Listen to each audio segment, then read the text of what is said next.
You're listening to Power Athlete Radio, a podcast dedicated to empowering your performance every damn day. Join former NFL pro and Power Athlete founder John Welborn as he dissects the greatest minds in strength, conditioning, and more. So whether your goal is to be the hammer, destroy mediocrity, or simply move the dirt, you've come to the right place. Now with the warm-up done, let the gains begin. Hey, welcome to another episode of Power Athlete Radio. I'm John Welborn, and I'm joined by my good friend, Mr. Arash Soofiani.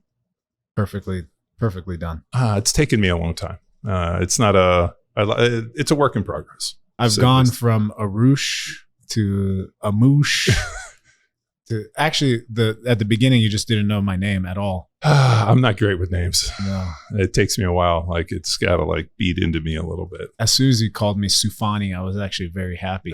Yeah. It's like a souffle. Iani. It's a weird one.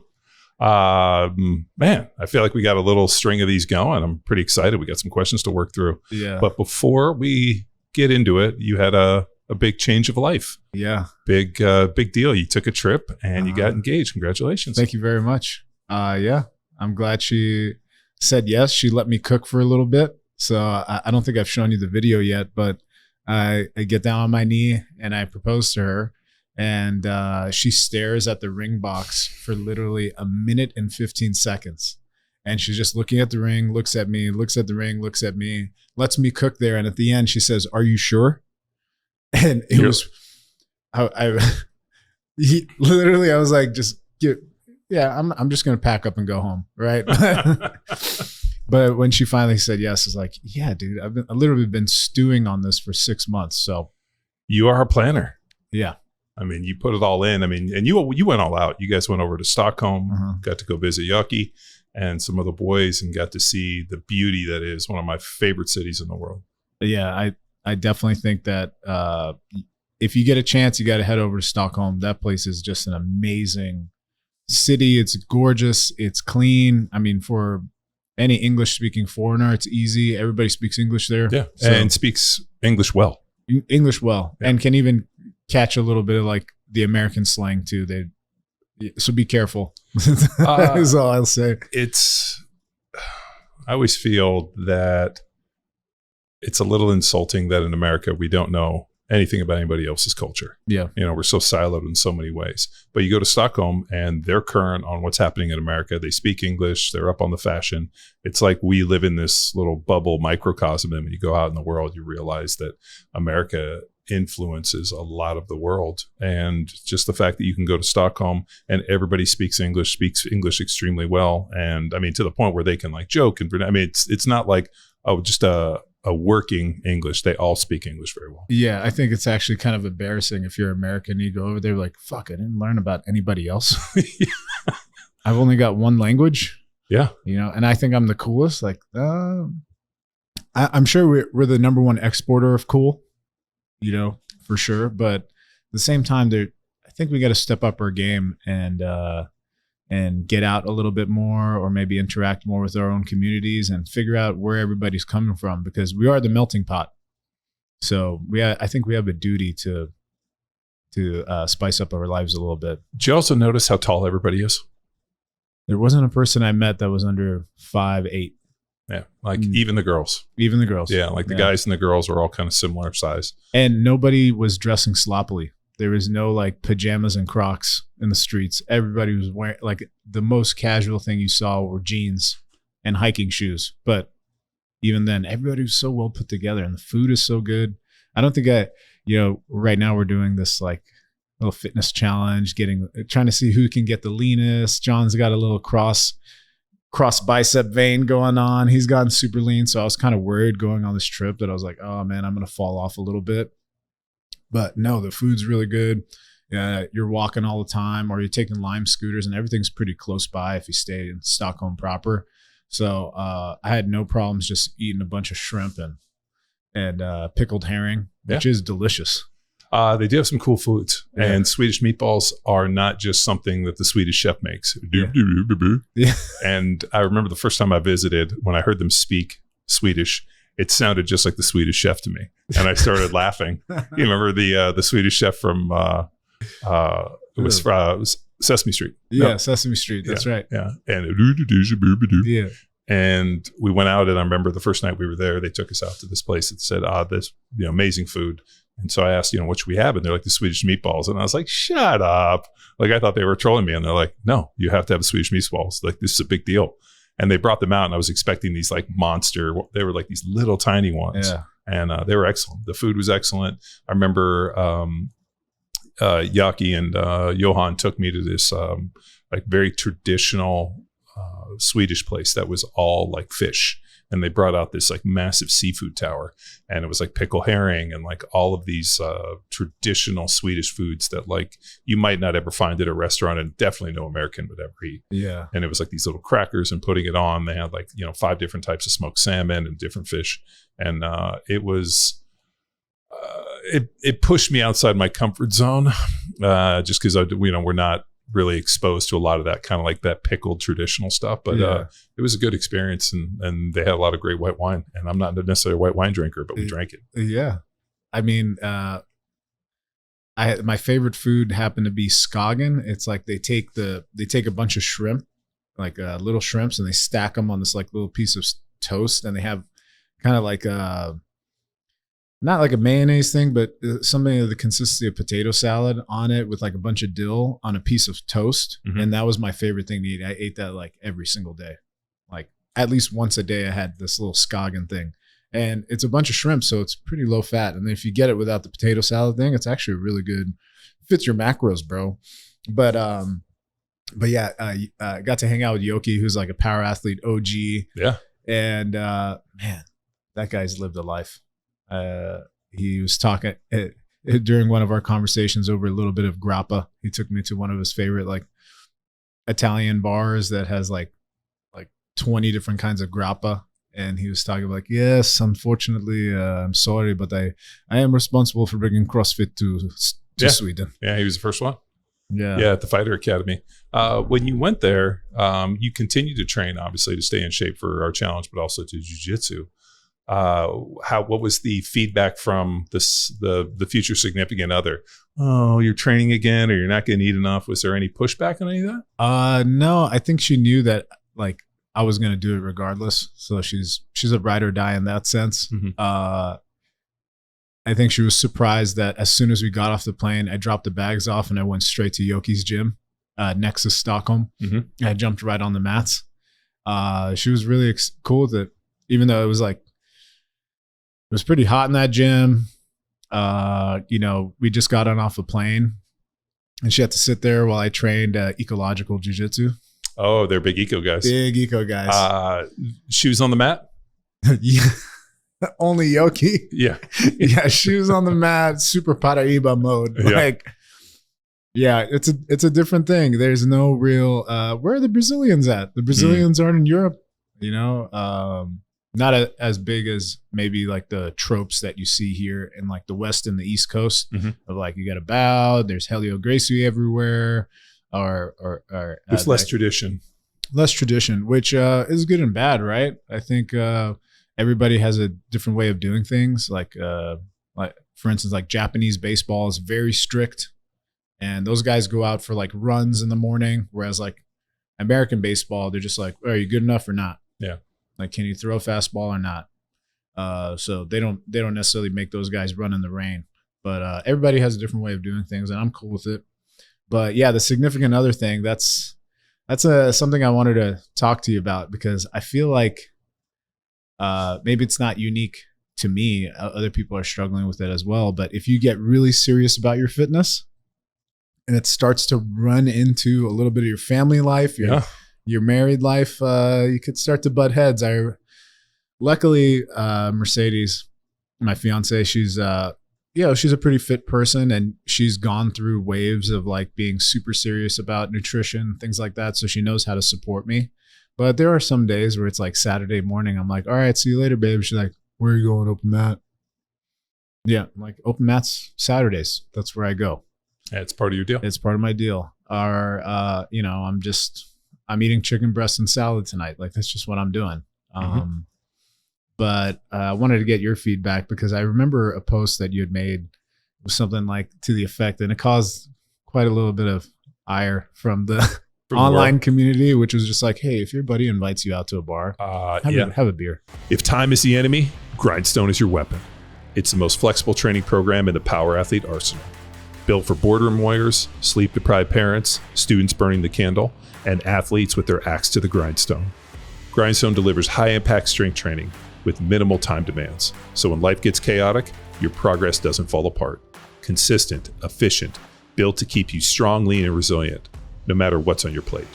Claim your 7-day free trial at powerathletehq.com/grindstone and take the fight to Father Time.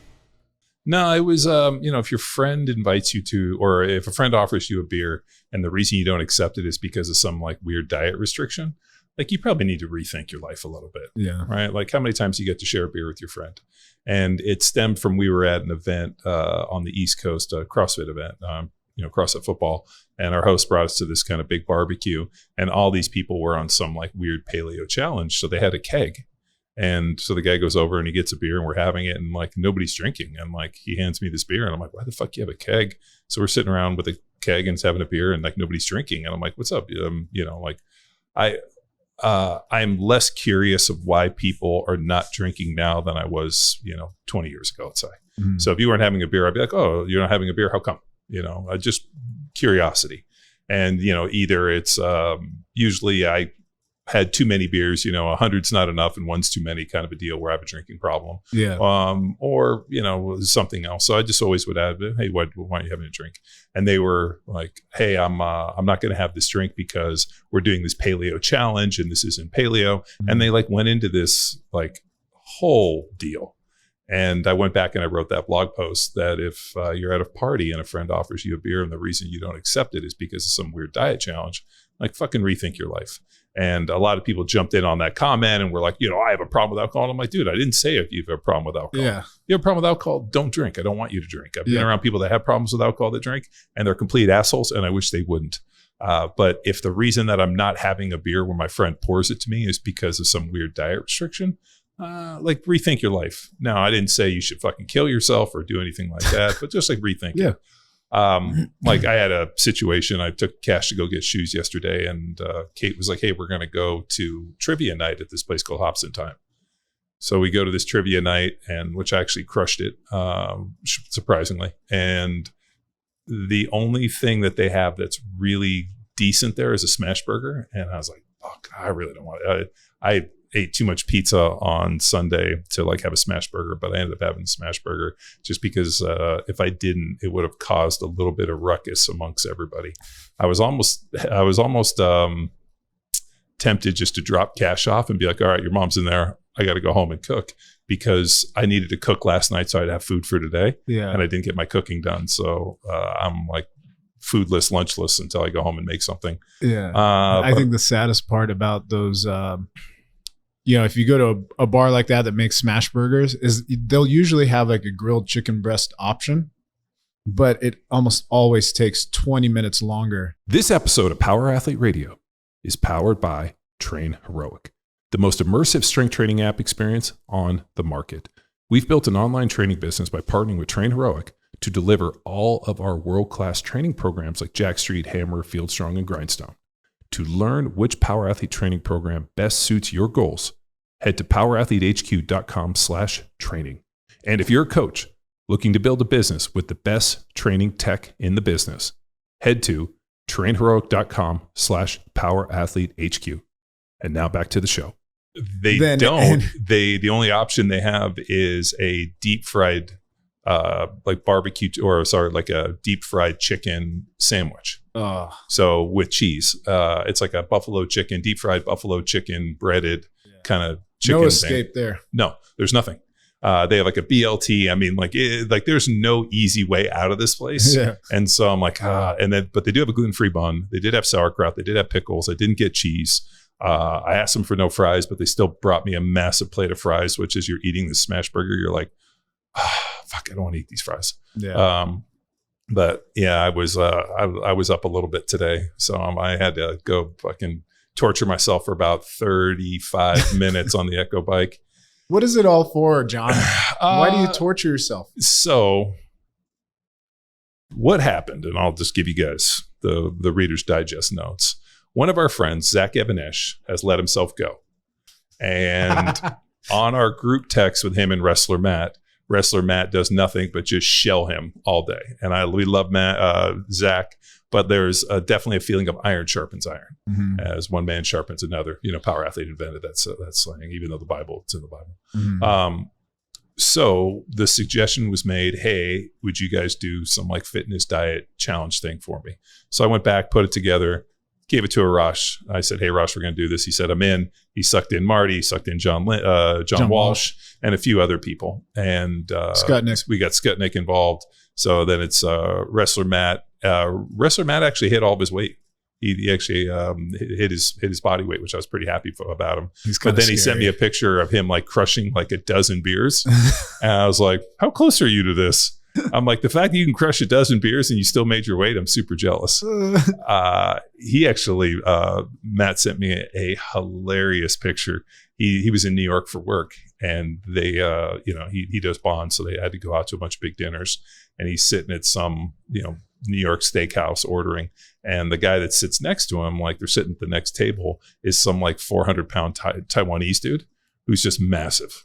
And so the guy comes in and Matt's like, holy shit, like Matt's a big dude. So he's, you see another 400-pound guy. Yeah. Matt's like 250, slim down, and starts getting into a conversation with the dude and just starts talking shit to him.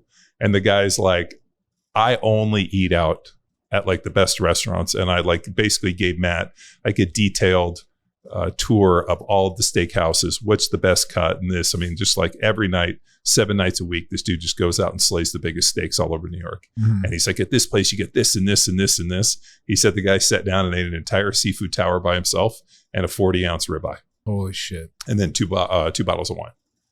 And the dude was there solo, I guess. I think at least that's the impression I got. So, and then like he basically gave Matt a rundown of all these things, but Matt took a picture and sent it to me. And he's like, look at this fucking dude. And literally the guy's in a collared shirt, just like huge Asian dude, just sweating. Sweating in 68 degree steakhouse. Yeah. And what's that Monty Python bit of that like that really fat dude goes to the steakhouse and just eats himself until he explodes? Yeah. Yeah. Yeah. So that's the way this thing started. And the deal was obviously body composition, but we each had to come down 20 pounds. So that's been the interesting thing for me, especially, which I really am kind of surprised on. I think what we did is we flipped, or at least for me, I flipped the switch too quickly. I think like we upped the energy expenditure. We started working out. We started doing the aerobic work, and we cut the calories too much. And I think that was a little bit of a shock to the system because I lost weight and then I just stalled. And then I had to go back and kind of like, oh, you know what, I'm under eating, not enough calories. And so kind of ratcheted up, kind of played with it a little bit. And then the weight started coming down. So I think it goes to that idea that Ben was talking about on the podcast with you before, which was just because you're in a caloric deficit doesn't mean that necessarily that you have to hit lighter weights. Yeah.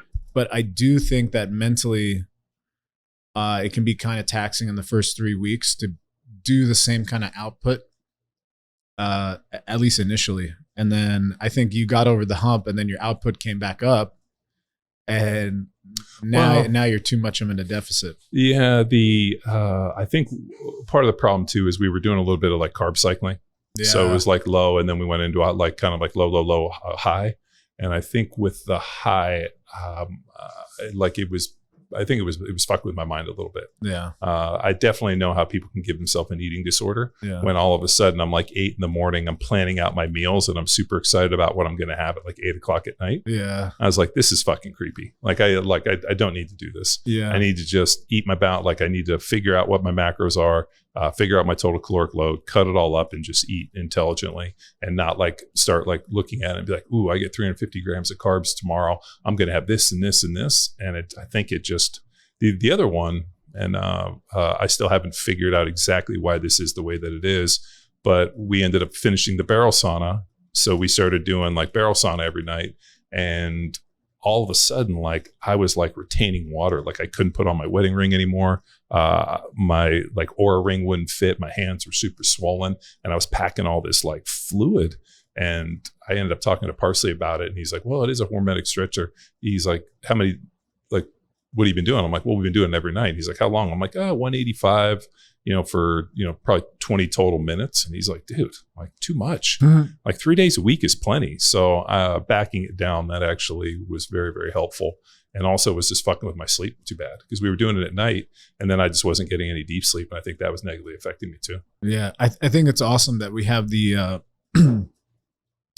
I wouldn't call it necessarily a luxury because it is kind of like we're adding a bunch of suffering tools, but at the same time, we get to test all these things out. And then I think at the end of the day, what people need to know is that every aspect of, your goal-oriented training, whether it's like tweaking the nutrition, tweaking the training, tweaking the recovery tools, like all of those add additional stress. Yeah. So I think it's a tale as old as training is that you got to mess with one factor at a time. Dude. It's like, hey, we got to mess with the nutrition first. Yeah. Then we can mess with the training. Then we can mess with the recovery tools and the sauna. It's like, if you do everything all at once, the body just does not respond. No. And that's what happened to me. We were like doing this and we just went like, all right, we're going to up the training. We're going to up the aerobic work. We're going to do this. And I think what it did is it just put me into a little bit of a little bit of flux. Yeah. And all of a sudden, like I'm like eating a caloric restriction and my weight like completely rebounded. And that was a weird feeling. And then you got to take a look and you're like, all right, well, I'm going to stay the course. Right. And I need to make some adjustments. I need to be a little bit more intelligent. I need to not be so extreme in everything. Yeah. And then everything started kind of pairing in the right direction and moving. And you just have to be consistent. I think what happens to a lot of people is they think, you know what, like if I'm in caloric restriction and I'm, burning more than I'm taking in, then like I'm going to have this positive thing. I'm going to see it on the scale. And we've said it, calories in, calories out. If you eat and you work out and you step on the scale and it's not in the deficit, then like, were you really in a deficit? Mm-hmm. I mean, it's a very easy math equation, law of thermodynamics. But sometimes it doesn't work like that. Sometimes you step on and you're retaining some fluid. And I think that's what was happening to me. And I was just feeling it in my hands. Like I just couldn't even get my rings on.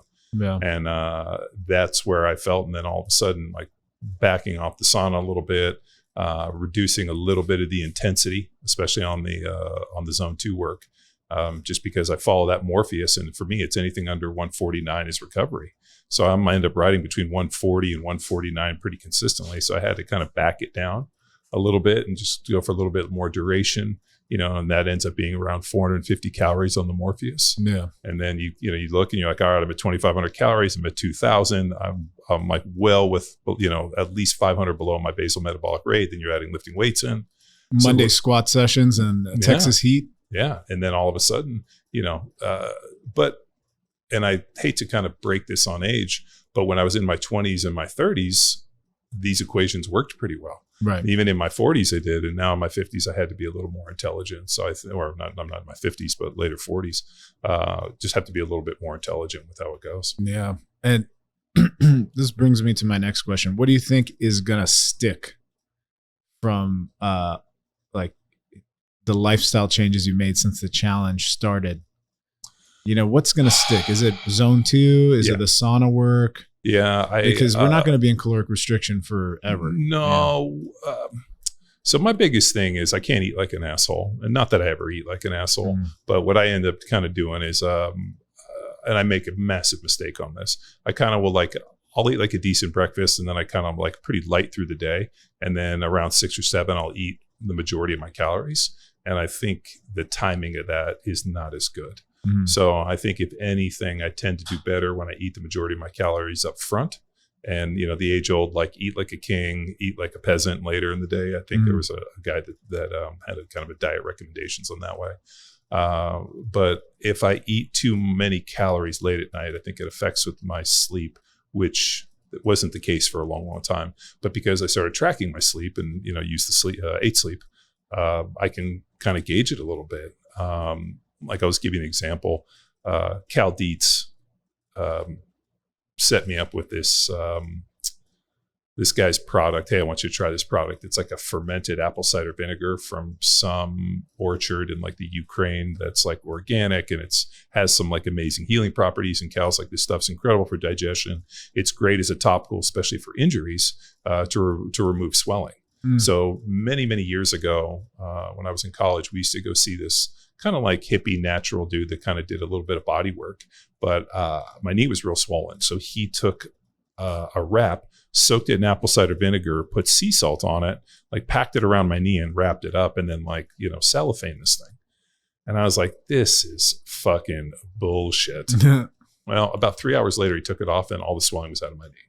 Oh, shit. So I was like, well, and I kind of like clicked that in the back of my mind. I didn't really think anything of it. And then Cal's like, hey, I want you to check out this company. I want you to check out these products. So he sent me a link, hooked me up with the guy. He sent me some stuff. And it's this like super apple cider vinegar that's got some D-amino. I'd have to look up all the particulars. I might have to do it on the podcast.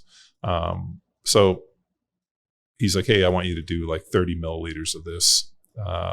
And all of a sudden you take this stuff and it's pretty interesting, like adding these different things. But I mean, that thing completely messes with your digestion. And like there's always different things to try and different, pieces for this.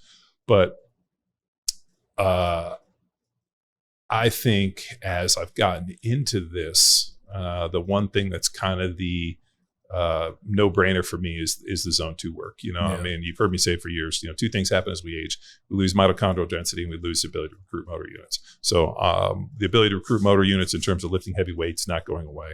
I think the interesting piece for me is, on the Morpheus, it's somewhere between, it's like 167 minutes a week of recovery work is how much the Morpheus recommends. So for me, it's about 35 minutes, 5 to 6 days a week, I think is how it works. And if that's what I got to hit on my time, then I just got to hit it. So I just pop up first thing in the morning. I usually like to sit down, like drink some water, have a little bit of like salt and creatine, and I kind of chill out a little bit. And this morning I drank a coffee and I got on the bike and hit my 35 minutes, showered, and here we are for the podcast. And then I try to train either, if I train in the mornings, I'll do it later in the evening. On the weekends, what I'll do is I push it out and I'll do it like later in the evening, and then I'll get in the sauna right after. I usually like to ride for 30 minutes and get in the sauna. I feel like that's a pretty good one. So I'm not going to change the sauna. I'm not going to change the aerobic work. I'll go back to eating. I won't be so caloric deficit, but I know I also probably should look at calories maybe on like the course of like a week, which is how we do most things. Whereas, hey, like here's like, and I'll go get a BMR done and kind of figure out what my basal metabolic rate is and kind of go backwards into it and say, all right, I'll eat this many calories, and then I'll kind of do the math equation. But I would like to have at least 1 or 2 nights a week where I don't have to go to bed hungry. Yeah. I'm not a huge fan of being hungry all the time. Me neither. And I think going back on the carb cycling thing, it's really easy to carb cycle when the only stress you have is zone 2 and lifting. But then because my lifestyle has jiu-jitsu in it, your lifestyle has jiu-jitsu in it, that's kind of like the unknown variable. Okay. Could have good rounds that day, could have really shitty rounds that day. Well, I cut my jiu-jitsu back to 1 day a week. Because you're a big Derek Moneyberg guy. You think you're gonna get a black belt from Victor Hugo doing that? No. But as soon as this thing's up, I'll go back to 3-4 days a week. It's too much. Yeah. I was when I was rolling, like I went 3 times, and I was so just I wasn't able to recover. Mm-hmm. Like I needed to come home and like eat more. It was a lot of work. So I have to figure out a more intelligent way, whether it's less zone 2 work, or maybe that's the zone 2 work, or maybe even do that and then jump on the bike right after. I mean, there's got to be a way, but I'd like to get back to going to jiu-jitsu 3-4 nights a week. I feel like 1 day of jiu-jitsu is not nearly enough to keep things warm. Yeah. Yesterday I had a mother effer of a jiu-jitsu training session with all the boys, and I needed an extra, I needed a Cliff Bar. Like I just needed a Cliff Bar. Like there's something that I just had way too much output, and I started getting dizzy, and I'm like, dude, I still got to teach kids today. Still got to lift weights with John Philippe. Yeah. There are all these things that still need to get done. So I think the averaging out the week is probably better for this kind of lifestyle. Whereas if you're only training and you're able to control all the variables of the output, like just lifting weights, doing zone 2 work, I think carb cycling could be very useful. Yeah. we've been training somewhere between 4 and 5, 6 days a week. I wrote an article for Sports Illustrated. There was a pretty convincing piece of research where they looked at people in caloric deficit that were, dieting, and they had them train 3, 4, and then 6 days. The people that trained 6 days ended up losing no muscle. So there was this idea of like constantly stoking it. So we've been kind of subscribing to that. I think when this thing ends, I like going back to like the 3-day-a-week full body. Yeah. And like a kind of like a little bit of like more like post-activation potentiation, a little bit more jumps, a little bit more throws, a little bit more athletic, like less bodybuilding. Yeah. And I like that 3-day-a-week, which allows me to hit jits 3 days a week. And then I can get, like my zone 2 work, which would be pretty easy just to get up and, 5, 6 days a week, be able to get, that 30 minutes in, and then be able to get the lift 3 days and then kind of fit jits. Training weights 5, 6 days a week has really just kind of scuttled a lot of the time I've had to get to jiu-jitsu. Yeah. Because we are constrictors. Well, I got a wife, I got 3 kids, I got this fucking property, we got this fucking podcast that has to be done. Yeah. Obviously the SI stuff, and then everything for Power Athlete. So, there's just a lot of work that needs to be done. There's a shop with DJ. There's a fucking million things to do. We got all this rain. I still got to go out and grade the road here for tomorrow. It was a little bumpy. Oh, man. Fuck, dude. That water, it wasn't bad. Like when all the massive floods happened, we didn't take a really hit. It was actually last Sunday. We got like 6 inches, and where my neighbor's property is with the horses, they had a blowout. So like their property's a little higher than us. I don't know if you saw, but the water came through, blew out, and just blew out our road and like blew out everything. So I was kind of waiting for everything to kind of dry out because I got to go back and grade. But it's just lifting that many days a week has cut into like my available time. But now that I just got an email, now that Six Blades is going to be opening a Bee Cave location, that means that I'm like 8 minutes away from potentially being able to go to jiu-jitsu. I could be like, I'll be there in 10 minutes. Yeah. I'm really excited about that.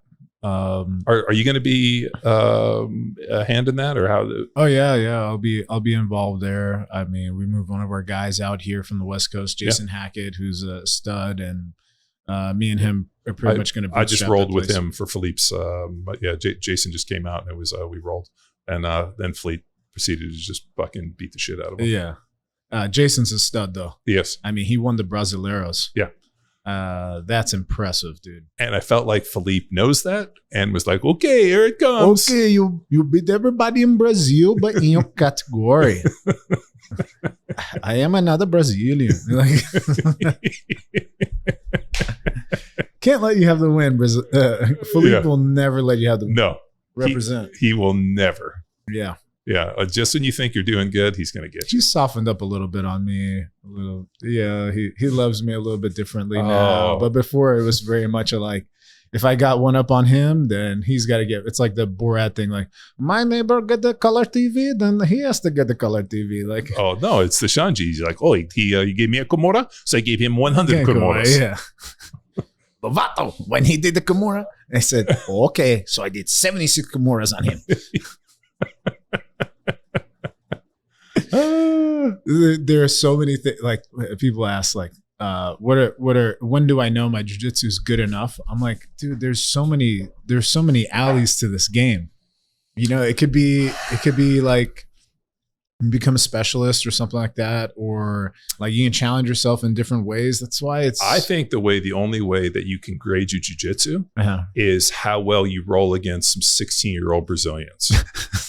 So, speaking from experience, so if you want to like check under the hood on how good your jiu-jitsu is like a guy in his 30s or 40s, like a hobbyist jiu-jitsu guy, maybe a dad with kids, or want to be good at jiu-jitsu, you need to roll with some 16-year-old kids who just show up from Brazil, from San Luis, and then check your jiu-jitsu against them. And if you can hang and not get absolutely decimated by some 16-year-olds, your jiu-jitsu is pretty tight. I think you did. You told me like last week you got Lionel's son and Luciano. Who came up under Six Blades Fort Worth. Well, yeah, but Luciano is from San Luis. Oh, is he? Yeah, he's from Felipe's hometown, and ended up coming up in homeschooling for the last year up in Fort Worth. And basically Philippe was like training him like 7 times a day. So Philippe's like, hey, coach, he's like, you come. So I rolled with these kids and they're pretty good. Yeah. Like the desire to not just try to like brutalize and just like physically assault them, because they're kids. Yeah. But super good jujitsu. All of a very sudden, real threat of submission. Very real threat. I had Moses in a good thing, and all of a sudden he switched and tried to go deep half like his dad. And all of a sudden I saw him going deep half, and I tried to do the little Lovato where you kind of like tuck, and he got me split out pretty good. So I had to roll out of it. And then the other kid, super flexible and really good. Yeah. So my joke is for most people, I'm like, you want to check under the hood for your jujitsu? Go find some like 16-year-old Brazilians to show up and just like let them fucking decimate because they ran through the classes. What's not a good measure for your jiu-jitsu is inviting all the best guys to your little podcast studio and pay them a bunch of money so they can get a black belt in 3 years. Yeah. Well, it was 3.5, but he trained 3,000 hours. Right. Is what he said. Derek Moneyberg. Yeah. The dead giveaway for me that it might be a little tomfoolery. It's the fact that he is wearing socks in every picture. Every picture, every like video of him rolling anything, he's wearing socks. Have you seen how calloused Shanji's feet are from just like pressure passing? Yeah. Like I think that's just par for the course. You gotta be bare feet. Well, I've never seen anybody ever wear socks. Yeah. Have you? It's kind. I see there's a new thing. Sanibel makes like a mat sock kind of thing. It's kind of like a yoga sock, which keeps your feet from getting mat burn, like on the top of them. Yeah. Which I could see like some people just don't want mat burn. Or you just tape. Or you just tape your feet or whatever. But at the same time, like, yeah, it's kind of like being a shoebie on the beach. Yeah. You know? Just don't wear shoes on the beach. You don't wear socks wearing on the mat. cut-off jean shorts. Yeah. As swim trunks on a river. That's like when you see that, like, so when I lived down in Clearwater Beach in Florida, in Tampa, the first time I took my dog to the beach, there were these dudes that were all like wearing like cutoff jean shorts that were these fucking rednecks with like these crazy pit bulls. Yeah. And I was like, these dudes like driving their trucks in the water, throwing beer cans at people. And I was like, yeah, these dudes are going to cause trouble. Sure enough, they did. And the cops showed up and fucking tased all these dudes. Yeah. And I'm always like, those guys should visit Stockholm. Yeah. Jean shorts.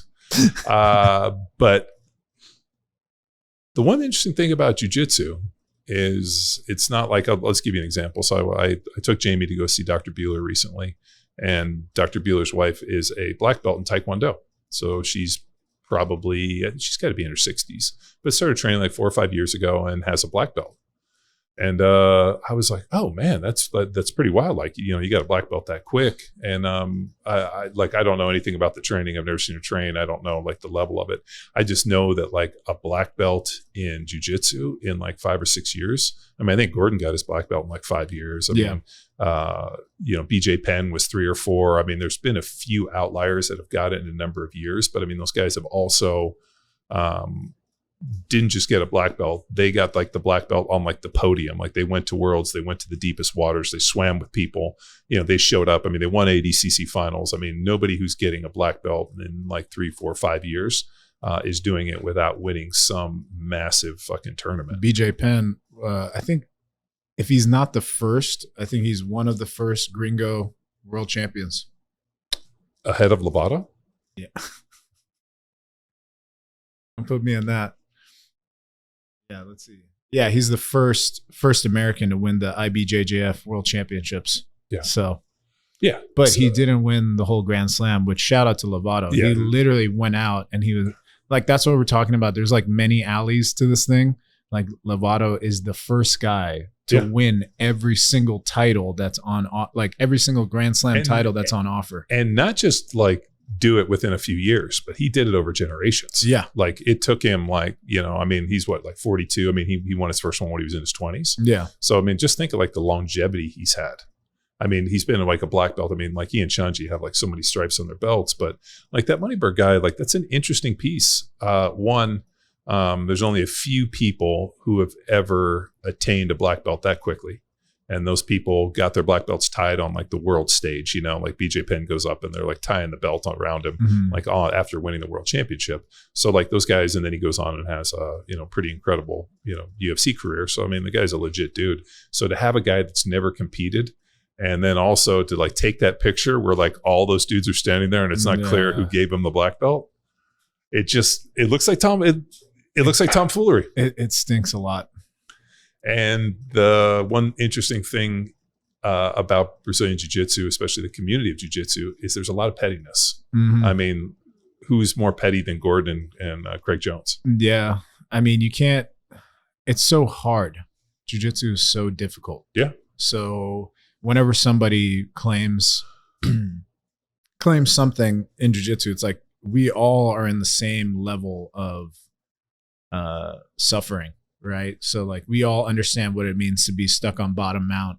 So if somebody is able to attain something faster than you and they've never, been mother's milked by a 16-year-old Brazilian, it's like we get really pissed off, right? Because this is a pursuit that's like one of the last pure pursuits on this planet Earth. Like even in fitness, right? There are a lot of people that shortcut fitness, right? They're whether it's performance enhancing drugs like anabolic steroids or Ozempic, right? Well, but even with those drugs, I don't know. I don't, with the Ozempic, just because it's relatively new. But at the end of the day, even on drugs, PEDs, you still have to put the work in. True. Like the one interesting thing about muscle and being in good shape is there's really no way to buy it. Now there's ways to like make it a little bit easier, shortcut, but you still have to go out and lift the weights. You still got to do the work. You still got to do everything. Like years ago, we had Jay Cutler on the podcast. Yeah. And, we didn't get into the drug talk. I think it was right before he started his podcast. It was one of the first ones he's done. Now he has Cutler Cast, I think. So he was a little apprehensive. And if you notice, a lot of those old time kind of pro bodybuilders are very, very tight-lipped when they talk about the drugs. And like, I kind of wanted to know a little bit, but just, kind of ask him just because I'm always curious. I think that came from the insecurity of losing followers. Supplement sponsorships. That was the big thing back in the day. Like you couldn't really talk about it. Like my personal story is I drank a ton of Cell Tech and Muscle Tech because I thought I was going to turn into Jay Cutler. Right. Well, so yeah, there's a little bit.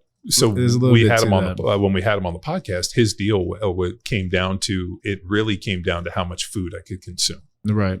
Which is crazy to me. Like, he was eating, I think, like 6 meals of like chicken and rice. I mean, like just like the amount of calories he was consuming, which I still have no concept of how he was able to turn all of that into muscle. I mean, obviously, like the drugs, he trained his fucking ass off. But what's wild is that his training never changed. 4 sets of 10. He just did 4 sets of 10. He did the same training program over and over again. It wasn't the training. He said it wasn't the drugs. And it was the food. And it really came down to if he could consume enough food. The aerobic work, they did Stairmaster. So he did Stairmaster twice a day for 45 minutes. So that was like his secret. And that's how he did it. He'd get up first thing in the morning, 45 minutes on the step mill. And then at night, 45 minutes step mill. And then he would consume like 7,000 calories. That seemed, and if you hear him now, he's like, yeah, like I am so just disgusted. Yeah. Yeah, I wouldn't blame him. I think where people draw criticism from the world is when they jump on a soapbox, and they take shortcuts. Like the internet is really quick nowadays. It's like if you want to jump on a soapbox, you better come correct. Well, because we'll figure out a way to take you off of that box. Well, I mean, with the Moneybird guy, the problem is he posted that pictograph or whatever, that like informational with him with the black belt and his guys, and he's got the socks on. And then he like posts like, he's got the socks on. That's so funny. Black belt in 3.5 years, 3,000 hours. So he was like trying to put the receipts in there. Yeah. The problem with jiu-jitsu is there's only one receipt, right? Like you got to show up and actually like roll with some people and have like somebody you have to go to class, my friend. Yeah. You got to have somebody show up. Like if all of a sudden he shows up at, Six Blades and gets into a class and, Shanji's there and Shanji's like, oh, we have a new black belt here. Yeah. Derek Moneyberg, let's see. Okay, we're going to put you in the gauntlet and then see how he fucking fares. Just bring a random blue belt that knows nothing but crab walk, smash. Or you bring in some kid from Manaus, or like, I mean, some of the guys, or let's say you have a guy like Victor Hugo show up that day. Yeah. And next thing you know, you have, a 6'4", 265-pound Brazilian who's got a really slick, fucking dangerous type of jiu-jitsu. Oh, man. And he's never even really using all of it. No, That's the worst part is like when he uses all of it. I think Steve Hargett mentioned it to us one day. Is like, dude, do you know that like none of us would survive if Victor used all of his jiu-jitsu? Like we wouldn't survive a session. It's like some days he just doesn't even need to use all of it, and that's a scary thought. That's a scary thought. So no, he's a savant. He's a savant. Yeah. I mean, Philippe too.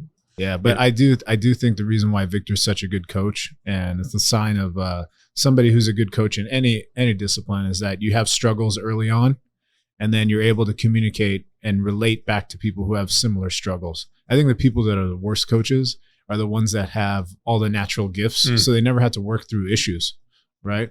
Well, that's why a lot of professional athletes are terrible coaches. Right. I always go back to, and I've told this story on the podcast, I'm sure, but the story of Ted Williams, one of the greatest hitters in professional baseball. Ted Williams, after he retired, they brought him in as a hitting coach. And so the guys get up there and he's, the pitcher's throwing the ball. And as the pitcher's throwing the ball, he's calling the pitch. And he's like, curve, for the minute it leaves his hand. And these guys are like not doing it. And he's like, kind of gets pissed at him and is like, hey, how come you can't see what the pitch is? And the guys are like, how are you calling these pitches? He's like, because I can see the rotation of the laces. And they like looked at him and he's like, you guys can't see the rotation of, like, you can't see the laces as soon as it leaves his hand. And they're like 0.2 seconds or however long it takes for the pitch to get there. He could see the minute that the ball left the guy's hand, he could read the pitch based on the rotation of the laces. So he had, God-given ability to like slow whatever and see that rotation, and he could call, and that was how he hit it. And so trying to teach somebody something that is so innate and so gifted is next to impossible. So he wasn't a great hitting coach because he had a certain skill set that nobody else had. I think in the jiu-jitsu world, very, very true in the same way. But I think for Victor, what I really love is Victor's style of jiu-jitsu, very, Salo and Shanji and six blades, a lot of guard retention, and he's gotten very far. But since he's gone out and started training with the B team and, Nicky Rod and these guys and learned a little bit of their style, now I've seen him move more than I've ever seen. Yeah. They posted that clip the other day of him at practice, and like he was did not stop, kept moving, grabbed the guy here, just incredible. Dude, they do round, like I've gotten the chance. Victor's brought me over as a Make-A-Wish kid, to go train there too. And I understand now why you have to move so much, because the rounds are so long. They're like 10, 15-minute rounds, and which mirrors the competitive demand, right? Like the matches are usually 10 minutes long at minimum, and then some of them can go to 15 minutes, right? With this new format of 3 5-minute rounds, that CGI kind of pioneered. But if the round gets that long, then a lot of jiu-jitsu gets kind of washed away because of sweat, right? So you actually have to move, otherwise you lose position. Right, which is an interesting piece, right? That's another lane you can start going down in jiu-jitsu, where it's like, hey, things are moving much faster. I have to figure out a way. If this doesn't work, I gotta have my next path carved out. Well, that's also no gi. Right. In the gi, it's much slower, just because you don't have that slickness and you have a lot of friction and like there's a lot grips. Of grips. But I do know. There's this. When we've done no gi, especially when you get real sweaty, you can just kind of like, you get stuck in a position, you just fucking forward roll out of it, you slip out of things, and you just start kind of just keep moving. Yeah. It brings me back to the Moneyberg thing, but also just sports in general or any kind of pursuit. Do you need to have a competition or a challenge to be a reflection of the things that you do? Or, can you come up with that on your own? Is creating a challenge for yourself necessarily the most important thing? Because I'm kind of struggling with this idea, because I teach kids, right? And it feels like there is like a competition culture in youth athletics, where it's like if they don't have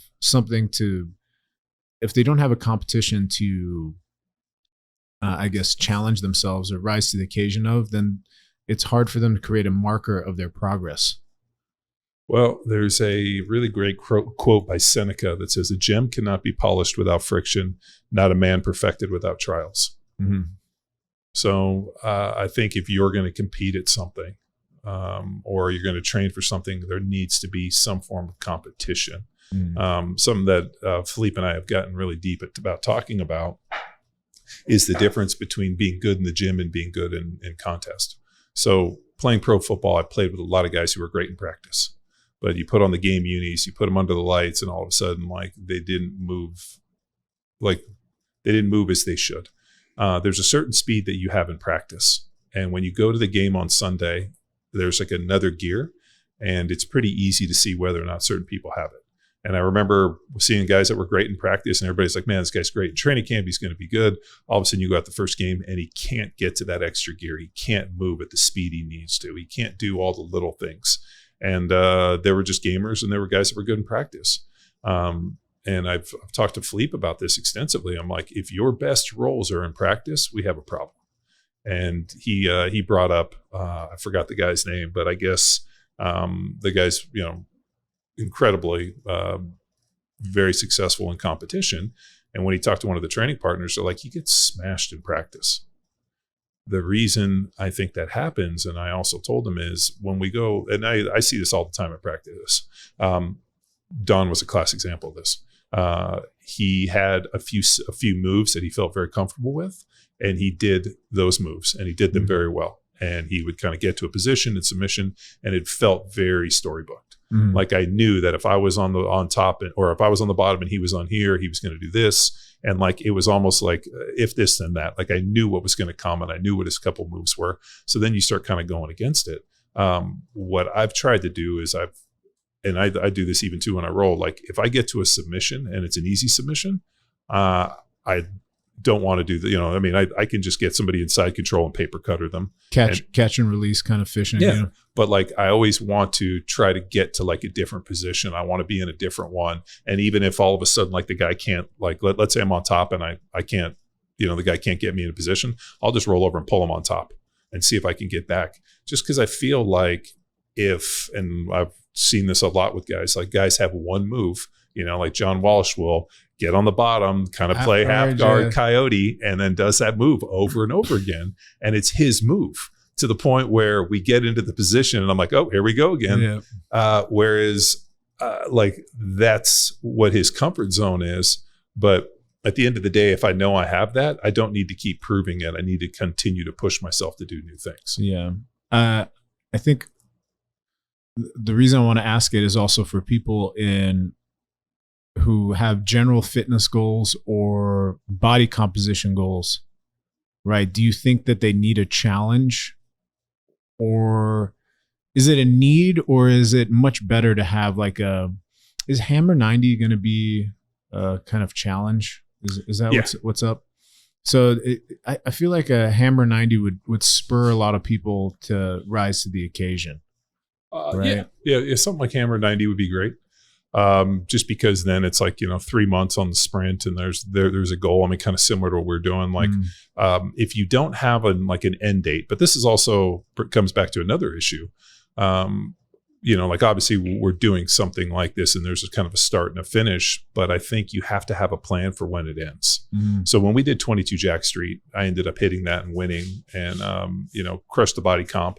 And then we ended up leaving that next day and I took the kids to Hawaii. And we went over there and like hang out on the beach and we drank some Mai Tais and we went out. We had like a lot of fun.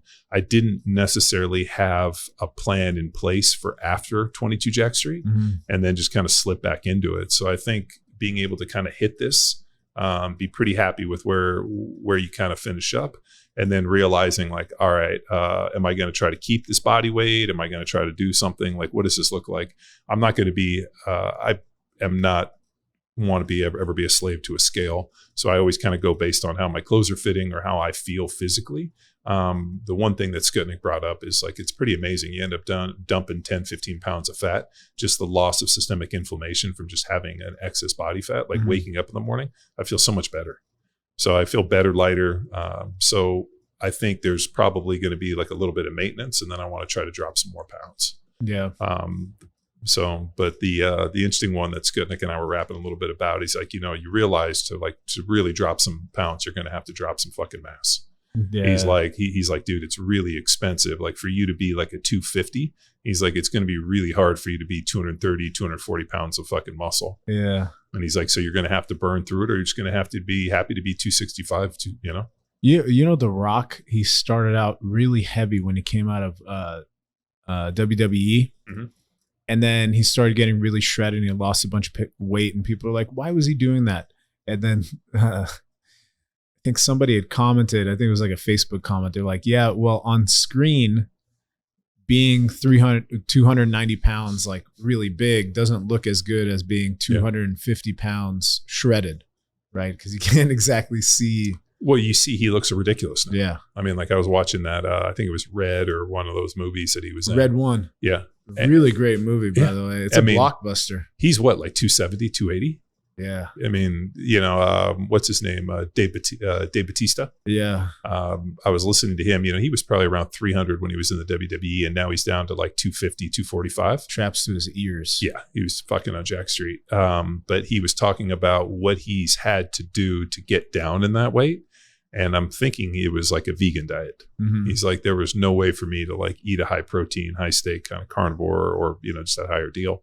But, we had Sean Baker on the podcast. I'm there's two things that have always fascinated me. So years ago when I ended up getting diagnosed with brain damage on my left side after that Amen study, and ended up, getting clicked in with Matt Lalonde, and we did, that year-long ketogenic diet. The way that I did keto is I'm rotated through different proteins. There was fish, there was chicken, there was turkey. And then even when I ate the leaner meats, like let's say like a turkey or a chicken, I supplemented with like monounsaturated fats and basically ate no carbs for this year. After having Sean Baker on the podcast, I realized, I was like, man, I wish I had just done a carnivore diet, because I actually really enjoy eating meat. And if I just got to eat steaks every day, this would have been a way, way easier, because trying to eat like chicken and turkey and then supplement with fat was just a fucking nightmare. But I think that's a pretty interesting one. I don't know, just because I've never done a pure carnivore diet, even though during COVID for like the first 3 weeks of lockdown, I ate ground beef and protein shakes. That's all I had. I had like 2 to 3 pounds of ground beef because we had a freezer full and we didn't know how long things were going to last. Yeah. So I had all these protein shakes. So it was like 2 pounds of ground beef and a protein shake. And that's all I ate for like 3 weeks. And did everybody else eat that in the house? No, I forgot what they were eating, but that's what I was eating. And because we had like, a whole cow in the freezer. And I was like, well, I'm just going to see how long I can go on protein shakes and ground beef. But the other one is fasting.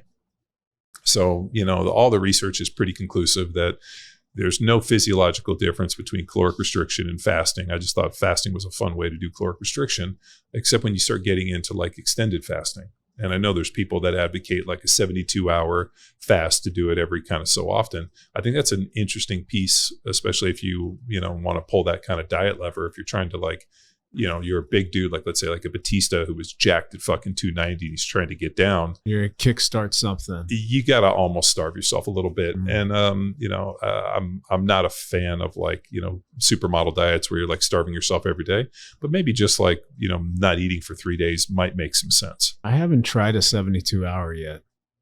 I've done 72 hours. How is that? I've only did it when I got sick though. I remember I was sick one time and I kind of just laid and I was like super laid up. I forgot what I got hit with and I didn't eat for like 3 days. And then I got up and I actually felt pretty good. And I was like, oh shit, I was super lean. Yeah. I went to Boss Rutan's birthday. The Monday party? Yeah. The Monday. Yeah. On Monday. Yeah, it was crazy. Kevin James was there.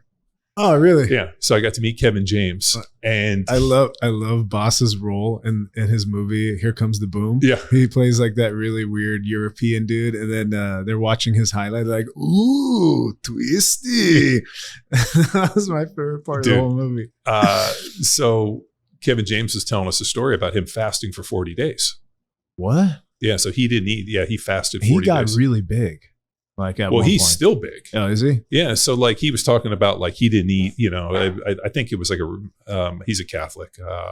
maybe it was a religious thing, but he didn't eat for 40 days. And then when he got done, he broke the fast and he started eating. And he didn't do it intelligently and ended up in the hospital because I guess he overate and got sick.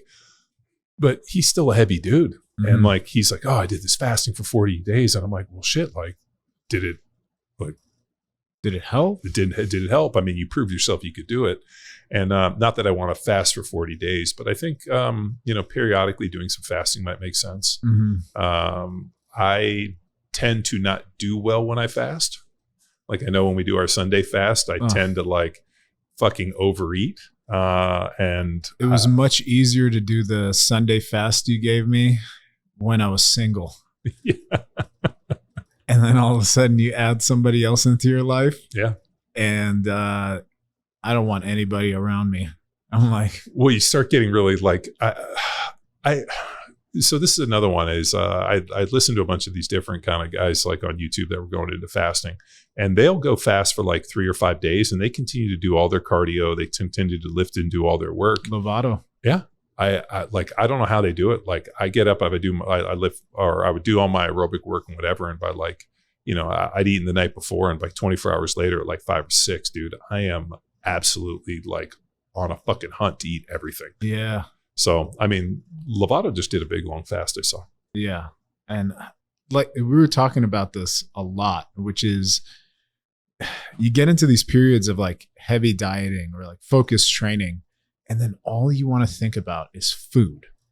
That's all you think about is food and when you can get your next meal. And like, if somebody you have a trip planned for the weekend, you're like, all right, where are we going to eat?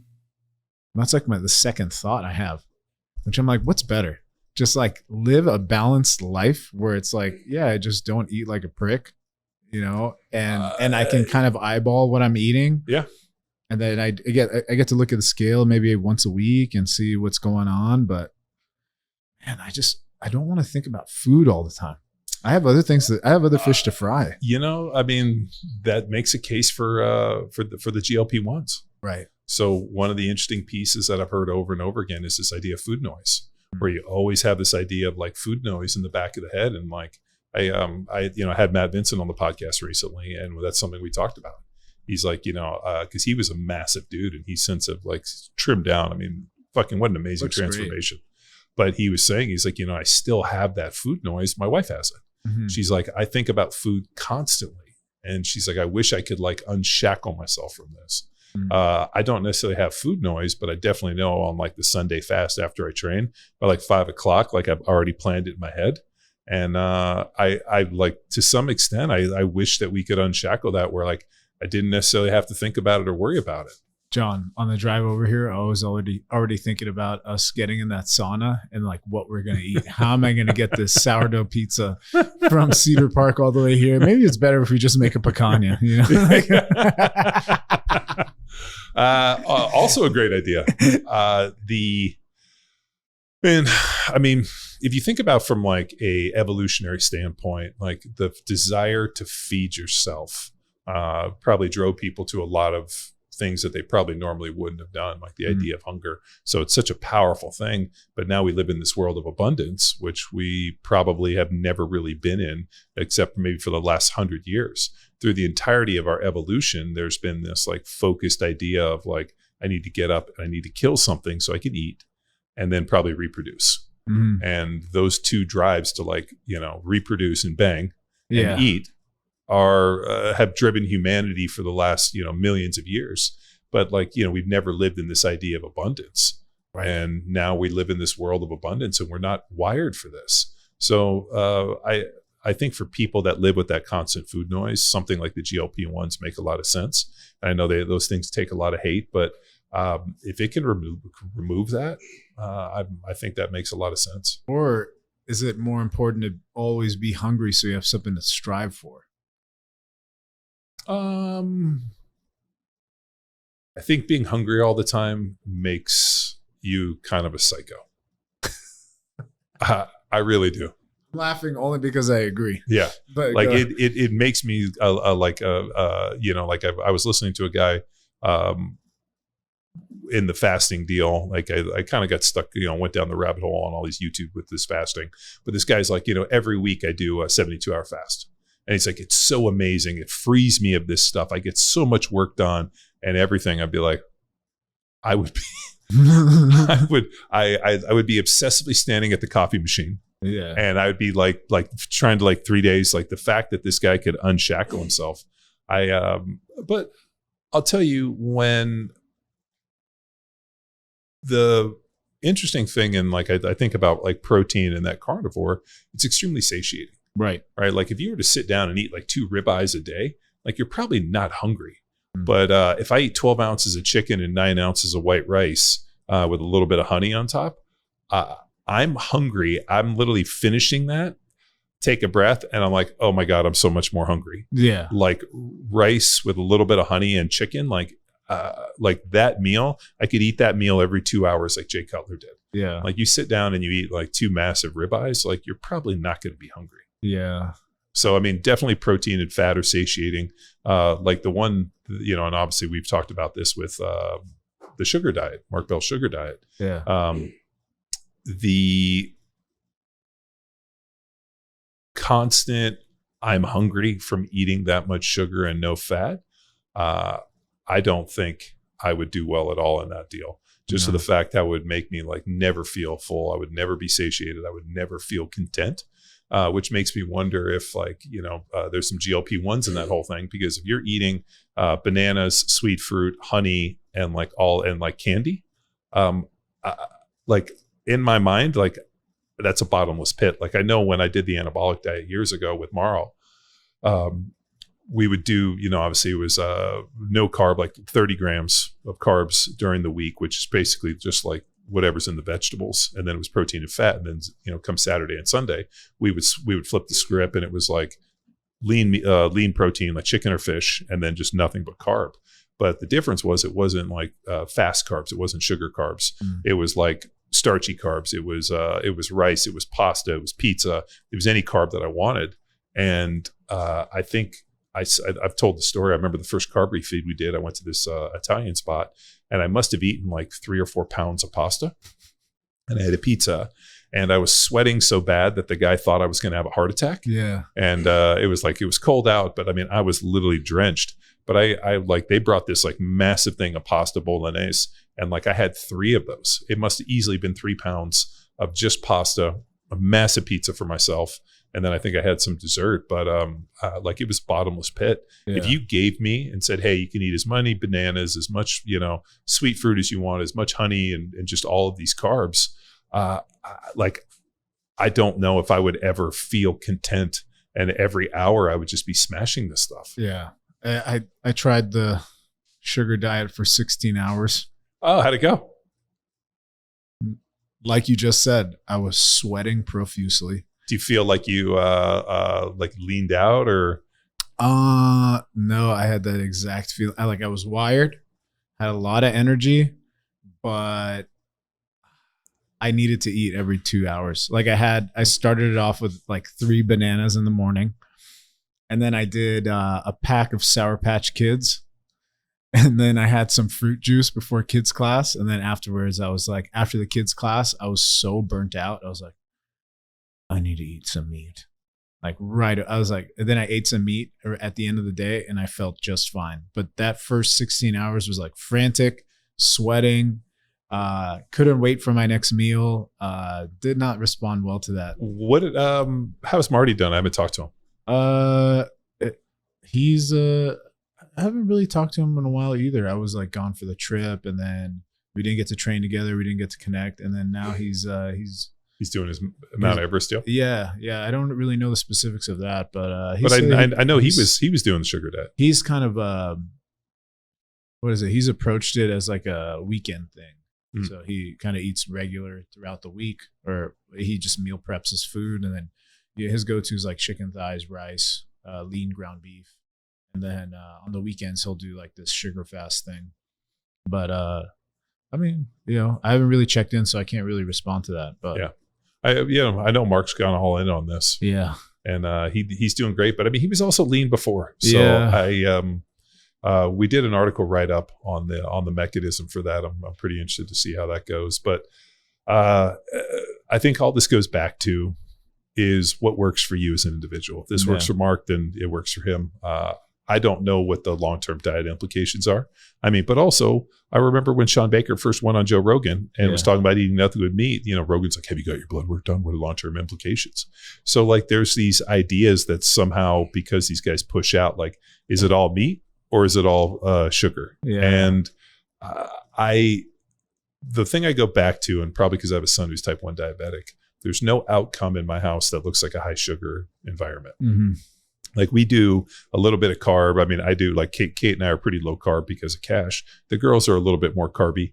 But for the most part, like it's not as if we're in there, like, like we do have some chips and a few little things, but like, I don't really eat those. And like, if I, like I've been eating rice. So like I cook my rice, I put it in, I portion it out, I put it in the refrigerator, but it's not like we eat cereal or we're going through and crushing all these different carbs. But for the most part, I feel that a balanced diet is probably the best way approach. I'll even go further to say that it's probably community driven is going to be the way that you stay on a diet or you adhere to a diet, right? Is if everybody around you is eating like crap, you're most likely going to eat like crap. If you have, I got stuck eating smash burgers last night. Yeah. But also if you come from a cult, easy now. No. I was like, man, I could feel it. Listen, that was the funniest thing. I came in, we were going to go do a lift. And I was like, hey, John, you're looking really lean. And I did the Lovato? And yeah, you did the Lovato. You flashed you're shirtless a little bit. And then Kate comes over and she's like, yeah, but for some reason, he can't lose this. And then she grabs a handful of your back. And I'm like, Jesus Christ, she's ruthless. It's come down significantly. Yeah. Don't worry. Don't worry. I grabbed her on her thighs. Oh, okay. Yeah. You got her back. Yeah. But I think ultimately it's going to come down to culture and community. It's like if you surround yourself with a culture of people that are eating a diet that's nutrient dense and satiating and gets you to your goals, that's going to be ultimately the thing that keeps you on the path to wherever you want to get to. But if you surround yourself with a culture of people, or it's a little bit harder, but a family of people that eats a certain way, then it's going to be really difficult to adhere to it. Sure. I mean, here in Texas, I think the prevailing food culture is probably like barbecue and breakfast tacos and like, luckily, like there are a lot of barbecue options that are leaner. Like you could go get a smoked turkey or something like that. Sure. And you can be really active here in Austin. But if you're from an environment that, I'm trying to think of what's the sloppiest city in America? New Orleans. Probably. Yeah. New Orleans was voted, I think, the fattest city in America. Okay. And if anybody's ever been to New Orleans, the food is fucking incredible. Yeah. Like you go down on the the French Quarter. I mean, you're talking about like po' boys and all of these like amazing foods in New Orleans. Yeah. So they also have drive-through daiquiri stands. They got beignets. They got all of the good stuff. Yeah. So it's all the good stuff, right? But we're also not doing all the good work anymore. So we kind of need to shift ourselves a little bit, be a little bit Swedish, be a little bit more Italian. I love the Italians because like they'll just straight up look at you and be like, Maba, why you eat like this? Like you go back for seconds, like, you're so hungry. Why? We're going to eat lunch. We're going to eat dinner. Like, like they will just be like, why are you drinking cappuccino? It's 2:00 in the afternoon. Yeah. Well, isn't cappuccino a morning thing? It's a morning thing, right? So it's like you don't get it in that, right? And the culture is very strict. So I think you got to do a little bit of a culture crafting in your own life to find the people that'll allow you to adhere to a diet that's actually good for you. Sure. So I think that's the hardest piece because it all comes down to people. And you got to surround yourself with the right people. Kind of like Derek Moneyberg. Yeah. Surround yourself with champions. Did for somebody who's got a brown belt, who's striving for a black belt. And I've been acting like it, wrestler Matt. Is it hard for you to see somebody who got a black belt in 3.5 years? I mean, specifically Derek Moneyberg, yes, because I don't know his grappling experience before that, if he was a wrestler or not. But I've also been around people who, I've been objectively better at jiu-jitsu that have gotten black belts. But at the same time, I understand the merits of what a black belt is. It's much more than just technical proficiency. Yeah. It also comes down to like consistency and the way you carry yourself as a person. Yeah. Which is kind of the intangibles, the intangible part of jiu-jitsu. It's not necessarily about, hey, are you a world champion, but also are you a champion to the people around you? Are you a champion to everybody in the academy and outside? Are you a liability to your own people? Like, you don't want to give a black belt to somebody that just smashes everybody in the gym. That's not indicative of somebody who deserves a black belt. I mean, I would say like it's more important to who you are as a person to be a black belt, as well as like some technical proficiency. But I don't think you don't need to be a world champion to be a black belt. You got to be kind of a black belt in real life, which is up to the professor to kind of, culture craft and see what it really means to be somebody who's deserving of the rank. Yeah, I feel like there's a lot of attitude lately for people that are like, why are they giving black belts to these guys in their 50s and 60s? Who give? But like, if you think about like your ability to be able to teach, I think there's two types of perception. There's an idea that like a black belt like means something, and like when I think of the black belt, I think of more of like somebody who instructs and teaches. Like I can't imagine getting a black belt and not being an instructor or teaching in some capacity. Yeah. So that's kind of like the way I view it is like, like for you guys who are, training to open your gyms and you guys are actively teaching and like, educating people in the art form of jiu-jitsu, like those people are in black belts. I was like, I can't imagine being like just a hobbyist who goes into just jiu-jitsu and gets to a point where you get a black belt and not actually teaching it. Yeah. So it's kind of I think it was John Danaher was on Lex Friedman, and he asked him, he's like, what do you think of a black belt? And like, he's like, don't hold yourself that short. If like your only idea is to get a black belt because you feel that's some imaginary marker, like he's like, I know plenty of shitty black belts. I also know some amazing, blue belts and purple belts and brown belts who are not black belts, but will destroy those guys. So like, don't limit yourself in that way. I view it as people who are actively teaching. And like these are the instructors, and they should hold themselves to a higher standard. So it is the fundamental idea of Jita Kyohei, which comes from Jigoro Kano's founding of judo, which is there's mutual welfare and benefit. So as somebody who's a member of judo or a member of society, you should always be striving to share what the knowledge that you have. So if you're fundamentally unable to share the knowledge that you have and be a positive force in your community, then you're undeserving. Yeah. That's really what it comes down to. Somebody who's selfish and can't contribute back to it, then you don't deserve a black belt, I don't think. So Moneyberg opens his own gym. Are you going to go there and roll? He might be the only modern day dojo storm that happens if he does. Like, there are going to be so many people signing up for a trial class. They're just going to go there and wreck his shit. Like, he'll have to hide. He won't be able to teach a class. You're like, hey, I'd like to do a trial. Oh, dude, yeah. Like, I love those videos of like, first day? Yeah, the guy, yeah, first day. First day, yeah. Os. Yeah. Oh, God, that poor guy. He brought it on himself. Yeah, he did. If he had just quietly got a black belt and started wearing it and doing whatever he did, nobody would have noticed. But because he made it so, like, and those guys all reminded me of girls on boats. Like, whenever you see these girls, like, on these, like, bitchin', like, cigarette boats, like, there's, like, you always want to know who's on the other side of the camera. It's a bunch of, like, fat old dudes and girls, like, yeah, I felt like those guys are up there and they're like, oh my God, I needed this money so bad. This check is going to cash. Yeah. Oh shit. I mean, and Frank Mir is a fucking bad dude. He used to work the door in Vegas at a strip club. And like while he was competing. Yeah. He's a fucking bad dude. So I'm kind of surprised a little bit, but who knows, man? I mean, I've never seen the guy. Victor sent us some videos. He didn't look real agile.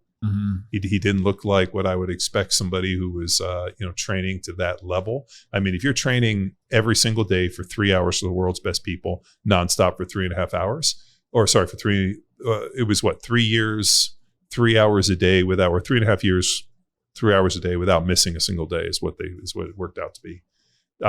If you're training that level, you're really fucking slick. Yeah. So I would, I give him the benefit of the doubt and say that, all right, now your responsibility is to give back some way. Let's see how much you give back once you get your black belt. Because in reality, if you attain any level of mastery in whatever you do, you're only going to be as good as whoever you produce after you. Like the idea of creating shade for or planting a tree whose shade you will never. A society's great when old men plant trees and shade they'll never sit in. There you go. He actually trained with Gordon Ryan. Oh, so there were some videos of him with Gordon. Oddly enough, Gordon did not step up and say, "Hey, no, this guy's legit." So he didn't really have anybody like that. I think what he needs to do is reach out to Craig Jones and bring in Craig and basically just be like, all right, we're going to set up a little kumite with me and Greg Jones. So Craig did post something. He posted like a very cryptic thing on his Instagram of like, hey, it was like sometime in April. Like, hey, are you going to be in Austin April 18th? A buddy of mine would like to pay for your time to come out. And like, he posted that on his Instagram. Oh, yeah. He didn't specifically mention this guy. But it seemed he's like, yeah, he's willing to pay like $2,500 for you to come out. So I think it was directed at Moneyberg, but like, well, I feel like Craig is the type of guy to basically go in and give you the receipts.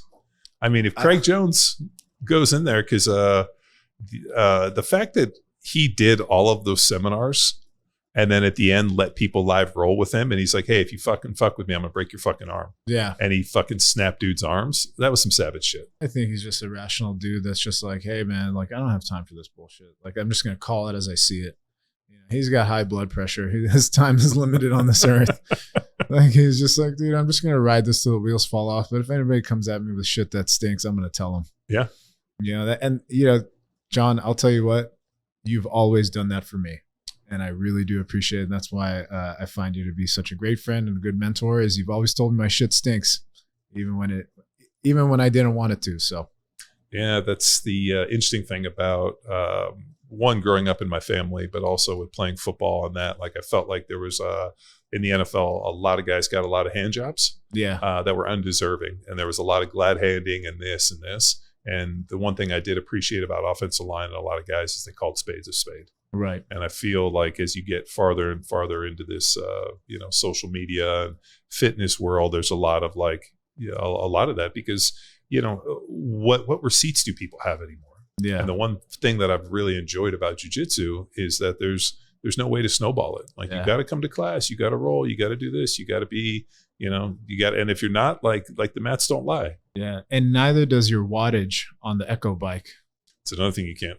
That's why I've really been enjoying Skutnik's Build the Base, because I'm like, dude, the wattage doesn't lie. Yeah. And then David McKercher, first one to call you out for using an Aerodyne bike instead of an Echo bike. Did I join the first day? And MCK is just like, somebody get this guy an Echo bike. I'm like posting my wattage. He's like, So we, one of the workouts that I didn't do it yesterday, I'm probably going to do it today. In Eat the Weakness, we have that 150 kettlebell swings for time. Yeah. So I've been messing with it, and I've gotten to the point where like I'm pretty comfortable, like right around 6-7 minutes on the swings. Yeah. So the idea was 150 swings at a 106, and then 50 calories on the Echo in sub 10 minutes. And Skutnik did it in like just 7:44. Yeah. And but he didn't use an Echo; he used a watt bike.